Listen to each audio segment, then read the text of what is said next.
Now let's try and know about the occupation of the tribal people. The first is about the nomadic pastoralists. The nomadic pastoralists were those people who depended on animals and moved from one place to another with their animals.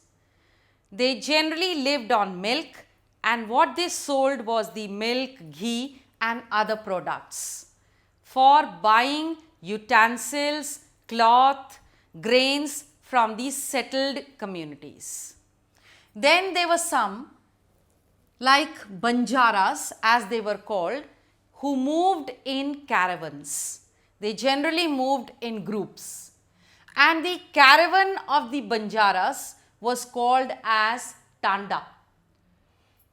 It was Alauddin Khilji and Jahangir who made good use of the Banjaras or the caravans or the Tandas as they were called in transporting goods from one place to another. Then there were some tribal groups who sold animals, while there were others who were petty traders, like they made ropes, reeds and straw matting and sold. But there were also a group of the tribals who were good entertainers. And you must have seen even today, sometimes there are nuts who perform magical exercises and who are in fact these tribal communities of the entertainers. But what was happening in the settled communities, that is the caste communities that we called them? As far as those communities are concerned, as we learnt at the beginning of the chapter, that they were generally divided into Varnas.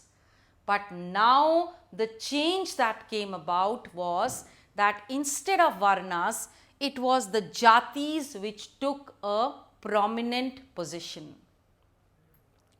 In the Brahmins, there were now many Jatis, that is the Brahmins also were now divided into the high caste Brahmins and the low caste Brahmins.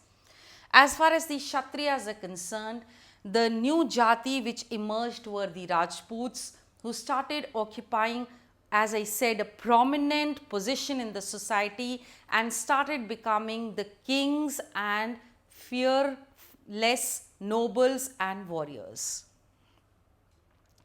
Now, the biggest change that was coming was that some of the tribal groups started coming in the mainstream.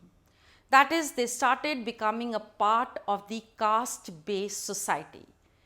And when they started doing this, the position that they gained was of the low caste. That is, they did not get a very high position in the caste-based society, but of course they became a part of the mainstream. But there were others who were not ready to become the part of the mainstream as low caste, and therefore the best option available to them at that time was the adoption of Islam. So many tribals at that time got converted to Islam. So if you see, as I told you at the beginning of the chapter, there was an intermingling of the tribals and the mainstream or the caste-based society due to the needs which were occurring. And the needs were that they had to depend on the tribals for certain economic activities, whereas the tribals wanted to become a part of the mainstream. So this was a step forward, a change visible in the society at that time.